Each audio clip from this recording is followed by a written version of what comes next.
perhaps you heard about this Jade Helm 15 exercise early back in March.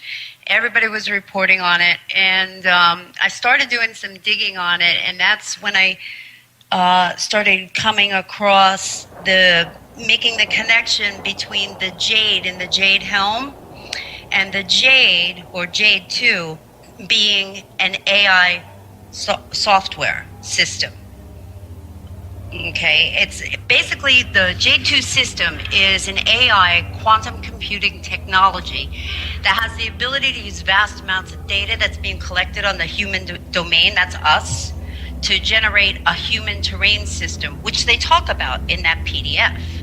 Okay, in geographic locations, in order to identify, eliminate targets, insurgents, rebels, or whatever labels that can be flagged as targets on a global information grid in a network-centric warfare environment. Well, it sounds like it's not just a war on the American people. You know, we spoke recently with John W. Whitehead, the founder of the Rutherford Institute, and he has a new book out called Battlefield America, the war on the American people. And this sounds like a war on the people of Earth, because I'm sure we're not the only ones that are going to be using this artificial intelligence, these algorithms and so forth. I'm sure that's what they are, because everything changes over time on the battlefield, virtual or otherwise. So, I mean, is that your sense? Is everybody on Earth in the crosshairs here? I'm thinking maybe they are. Well, with respect to the Jade 2 exercise, it's kind of being hyped and pumped up out there as an invasion or an occupation of a section of America. At the very least, it's the largest type of RMT ever conducted on American soil, anywhere, ever. So to that aspect of it, I believe the concerns are real. However, I think there is another aspect to this program that's running in the background, this exercise, I should say, that's running in the background that not too many people are aware of, and that is probably by design. And what are we thinking this thing is that's running in the background? Well, in short, the software that they've developed, this Jade 2, it's technology that will not be battles directed by generals and military commanders, but by a computer. All right? The Jade 2 system is a network-centric, software-based AI program at the helm. Very interesting. Yeah. Now, how did you come to that conclusion without giving away everything? I read it in papers that. Let me go back. This isn't actually my conclusion. I mean, everything that I'm going to be discussing with you here today is in the documents. And before we get into some of the specifics that this system is able to do and will be doing, I just want to say that the information that I had found on the net that we will be discussing has been highly sanitized. Wow. I believe. It's been, because there's things that are not there that should be there when you're talking about a technical system like this that weren't available in the papers. Well, just take us where you want to go. All right. Well, why don't we start talking about what the J2 system is capable of? And we can go down this, and I hope this isn't too boring, but you can... I'm thinking it won't be. Okay. So don't let that be a concern. All right. This system uses vast sums of information collected on individuals, groups, population-centric regions, and large geographic areas and or countries. It then dumps all that information into a module called an HTA, which is a human terrain analysis tool, which then analyzes the data to develop an HTS, or human terrain system. Once the human terrain system is established, it determines and this is going to start to get really hairy, okay? It determines behavioral parameters for norms of individuals, groups, population-centric areas, etc. The establishment of these formulated parameters is known as the human domain, which we've all been hearing about out there in the media and on the blogospheres and everything. It can then identify, extract, or eliminate perceived threats or targets based on deviations from these norms. Interesting. Okay. Okay. Jade can also examine the human terrain system over time with the use of thousands of remote sensors, both audio and visual, as well as real-time communication monitoring and other types of HTA tools to change or rewrite its program parameters in a particular human domain. This new information or program template, as well as any other previous program scenarios, is then stored in its Prodigy module, which is actually the battle planning suggestion module, and it can be retrieved at any time for any intended purpose. Now, as this is a knowledge-based or data-driven, mixed initiative, or military/civilian application, it's able to generate complex deployment and battle plans in seconds versus hours, days, or weeks. It can create holographic battlefield simulations on the fly. The deployment or battle planning with this system starts with the receipt of a mission statement, which is then run through a CBR, or case-based reasoning module, to produce an ACOA, or an adaptive course of action. The word adaptive is key. What's it adaptive to? It adapts itself to the changing human domain, us. It adapts its plans based on changing terrain of human activity. What are some of the elements that are classified as human activity? Okay, your communications, your financial transactions, your travel patterns, habits, behavioral patterns, emotions. Yes, this system can read and measure human emotion, and social media content. Okay, the one paper goes on to say that activity can change rapidly in a crisis event or a warfare scenario, and it's able to change or rewrite its own COA or course of action on the fly. The system is aware. It has total awareness, even in a rapidly changing environment. Hold your place there. Let me ask you something. Where's the central input point for this data that results in these solution calculations? From what I can ascertain, there is no central data input point. What I've been able to glean from all these papers and that is that these huge data dump centers, like the one in Blufftail and many, many other ones, are connected into this global information grid. So if you want to look at it from that perspective, the global information grid would be the central point on the network system. Takes me a minute to get my mind around these things, but I'm with you. Keep rolling. Okay. Now, format, which is the force management module for this system, was developed by the MITRE Corporation, and it's used to support knowledge acquisition. Okay, that's data collection. That's what the NSA is performing on everyone, not just identified threats, but everyone. Why?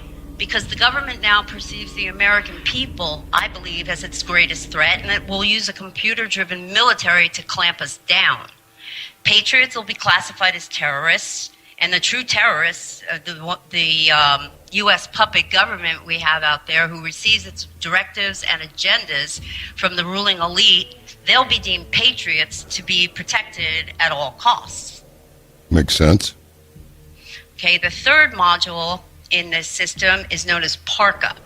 It's able to handle extremely complex structured queries against large knowledge bases or large databases, data dumps.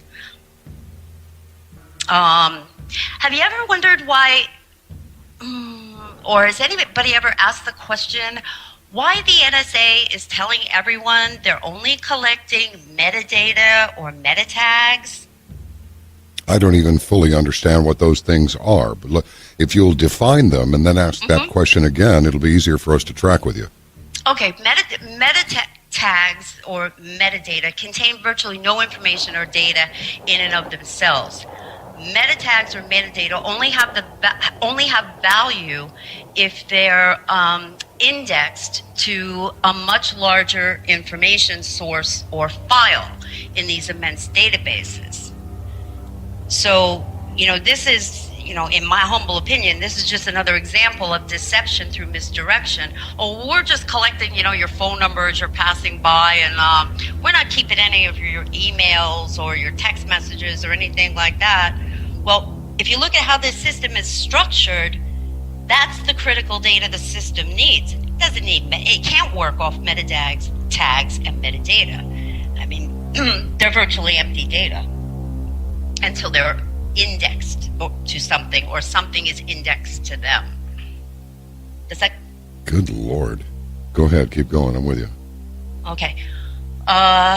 Jade 2 is, and hold on to your seat for this one, it's a self-reactive, self-adapted, self-modeling program for predictive force deployment. In other words, it can predict conflicts before they occur and react in a preemptive manner. Okay. It only it thinks in the present, but it can predict future events or human activity. And these conflicts are not confined to a warfare scenario either. Excuse me. The predict and preempt capabilities can also be applied to scenarios of social unrest.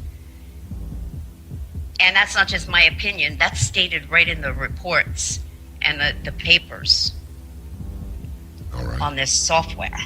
Good grief. Okay.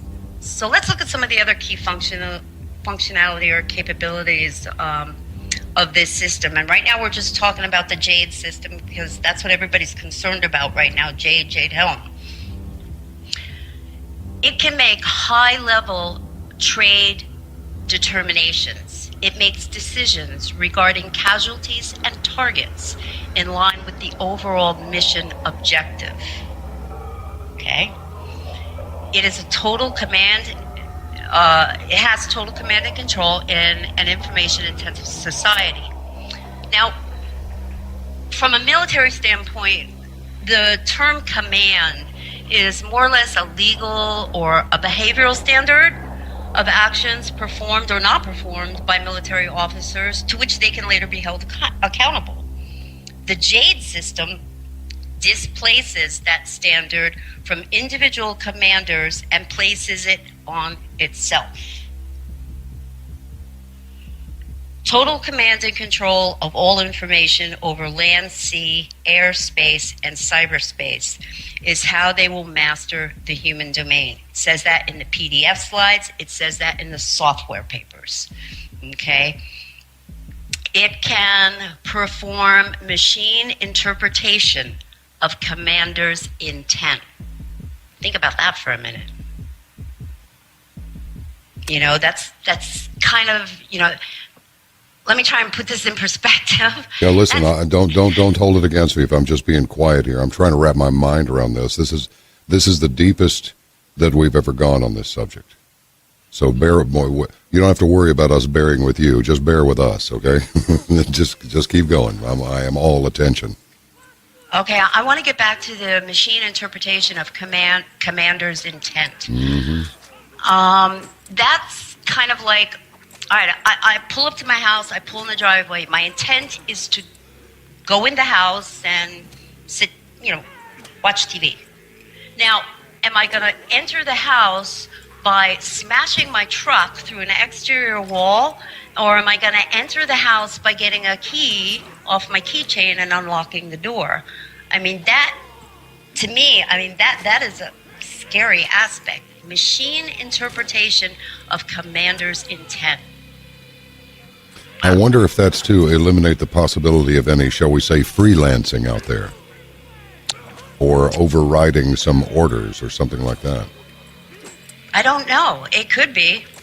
Okay. It could be, but I don't know. I'm not sure. This, like I said before, the system sits on a global information grid, which is how can I explain this? It's a flexible, scalable, and a dynamic architecture in order to support multilateral civilian and military operations. This global information grid is going to be an important aspect as we go through this. Okay? Oh, here's another subheading in one of the papers, and it was entitled "The Process of Sense-Making in Complex Human Endeavors." Quote, "This approach uses a set of cognitive constructs that translates tacit knowledge to the focal knowing of the objective world." End quote. How are they accomplishing this? They're mapping your mind. That's how they're doing it. And they are creating these maps with all of the information that's being collected on everyone regarding every aspect of their life. Macrocognition. This is the process the system uses to dissect the human behavioral process. It's a cognitive and adaptive learning function, and this. I'm sorry, I'm stepping all over myself here. It's completely okay. Gives me time to catch up. Okay. Oh, I'm embarrassed. Okay, the macrocognition component of the system, like I mentioned before, is a process of dissecting the human behavioral process. Okay, its cognitive and adaptive learning capabilities enables it to predict intent. Now, we're not talking on the military side here. We're talking on either the enemy or civilian side, whichever way you want to look at it. So it can predict intent of an adversary or target, as well as predict a range of potential behaviors of those targets. And it does this instantaneously. This doesn't require a bunch of military commanders sitting around a table, going back and forth. Well, how should we handle this? I don't know. I think we should do it this way. The machine's making the system's making the decisions for them. Oh, here's another statement that was made in the paper entitled "The Tuesday Presentation to Justify the Rollout of Jade 2."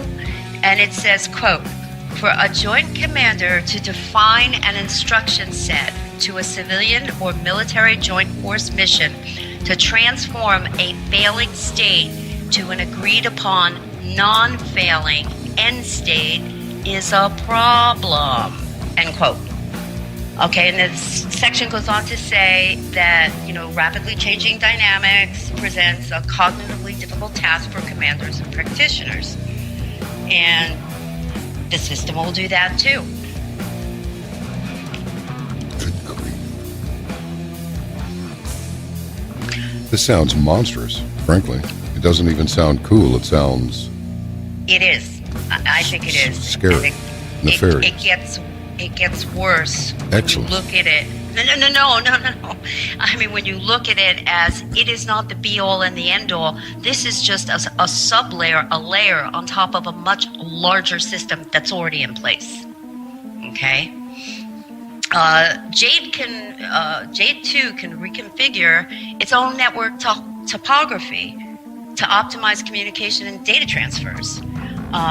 In one of my other reports, I talked about BBN Technologies' use of bandwidth extenders on the cellular and wireless architecture networks. Well, this is what they're referring to.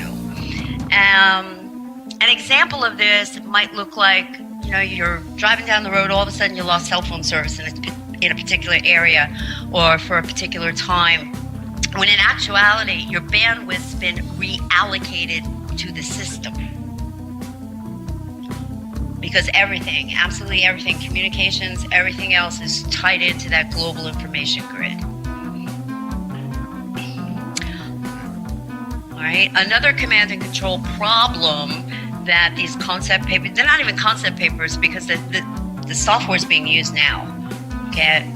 Another command and control problem this system is designed to handle is the fact that the enemy has always been able to adapt to a rapidly changing environment to hide itself from exposure. In order to combat this problem, okay, the kill chain had to be compressed from hours to seconds. The system removes the administrative delay in the kill chain. It has no moral compass, no empathy, or regrets. Wow. Okay. No empathy or regrets. No, it's a computer program. I don't think they bothered to program that in. It's just like your gun. It doesn't care. Right. Okay, right. gotcha. It depends who's putting the directives in it. And it's intended to achieve dominance of cyberspace, cyber power, and cyber strategy. This capability will continue to evolve even though key technical, social, and information trends begin to stabilize. Okay. It'll capitalize on social engineering for offensive military and civilian operations. In other words, this is a technical approach to the tactics employed in Nazi Germany by the Stasi, the brown shirts, and the SS. This is just a technological version of those social engineering tactics they used then. It has a sophisticated decision support system for crowd control. And with the growing civil unrest, not only here in America, but around the world, this is going to be an integral aspect of Jade 2's deployment on the civilian population. Okay. Okay, now keep it, well, let me just say this and then, move on to another section here. The hardware that this system's running on isn't your run-of-the-mill supercomputer, all right? Your run-of-the-mill supercomputer. Yeah. That's a good one. Yeah. Go ahead. I mean, it's not a Cray. It's nothing like that. It's going to be running thousands of processors on a single chip. This is, without a doubt, the direction these command and control systems are moving toward. You just can't process the vast amounts of data being collected using conventional linear computing technology. You get to a diminishing point of return at some stage of the game here with these data dumps. This is very disturbing. Now, can you hold your train of thought while I pop in and out? Sure. It seems to me, DJ, that this is why, while people are going, now, why would Obama or whomever is pulling his chain? Why would they fire all these highly competent military officers? Why are they firing these people who said they won't fire on U.S. citizens? Why are they? Because we don't need them anymore. Because somebody who's completely okay with that is going to make use of this computer apparatus to do the dirty work that they want to do, that these people who have been fired would not do. I think you're exactly right. Carry on, my dear.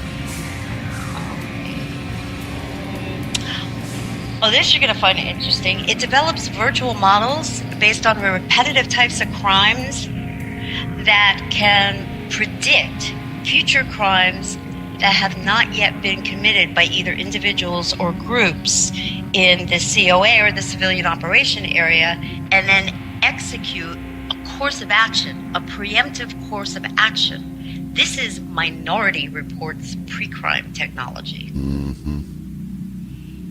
Okay. Okay, we can sum up the J2 system this way.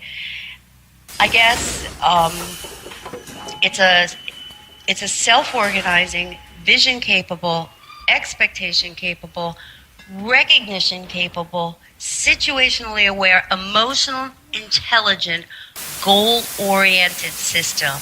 The system thinks, plans, and executes. Remember, emotional behavior, physical behavior, activity behavior outside of the norm identifies targets. We're going to have to become like Zen slash underground warrior priests and priestesses, it sounds like. Talk about steady your mind. Yeah. Steady your emotions. And above all, no fear. Don't be afraid of this operation from either standpoint, the military standpoint or the system standpoint. When you're in a state of fear or you're in a state of anger, you do not make good decisions. And the system's predicated on that. And the system is predicated on that. I got to tell you something. I've had some pretty interesting conversations over the years, but I'm about to award this one the proverbial cake. I think this one takes the cake. Even if everything you said was wrong, and I don't think it is, by the way, it's still just so complex, so diabolical, so screwed up in this beautifully engineered way that you really have to kind of step back and admire it. It's like, wow, that is extraordinarily monstrous. Oh, yes, it is. But I'll tell you, this makes too much sense. It makes entirely too much sense. And I have to tell you that this is one of those deals where I can't say, oh, I should have seen that coming.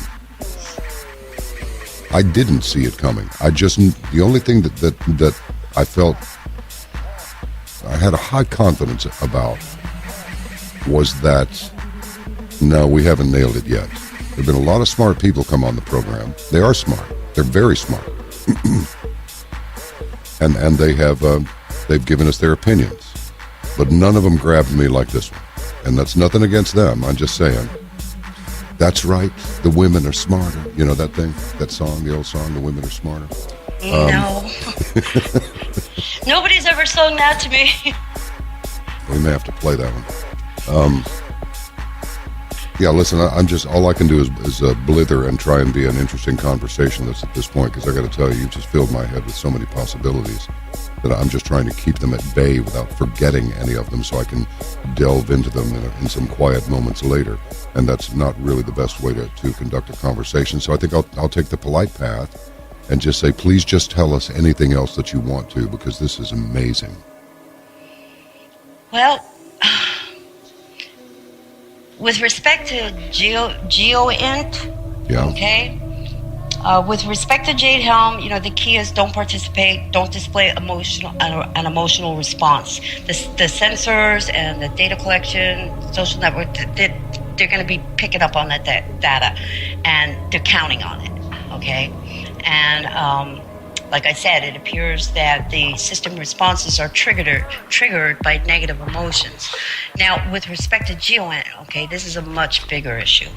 Okay, you would have to get off the technological grid to the best of your individual ability, and that is much easier said than done. What they've done was, we've been provided with all of this wonderful technology to make our lives more convenient and easier and more interconnected, and what they've turned around and done is they've turned that technology against us. So in order to stop this, which many people may be thinking, well, how do we avoid this? I think the answer is obvious. These huge data repositories, like the one in Bluffdale, Utah, the underground ones they have, the one in Maryland, okay, the threat fusion data collection centers, okay, these data storage facilities need to be unplugged, if you get my drift. Okay, the data storage media needs to be erased or rendered unusable, because they've already collected so much data. It blows the mind. It really does. Data sweepers like the Gwen Towers and these dirt boxes and other data collection hardware needs to be disabled. We got to find some way to disable it, jam it. Because let me put it to you this way, all right? How can I say this? The car won't run if there's no gas in the tank. Right.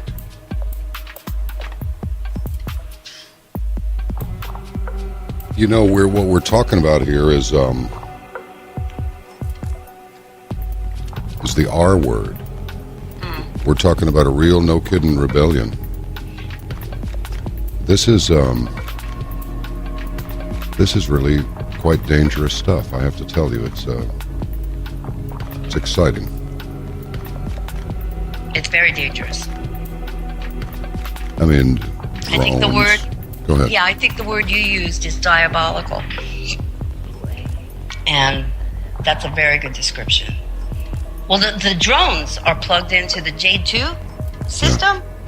Yeah. They directly communicate to the, you know, those little operators you see in wherever it is, Nevada or someplace, or Colorado, where they're operating. Nah. These drones now can be plugged directly into Jade 2. Nice. Take its orders from there. Mm-hmm.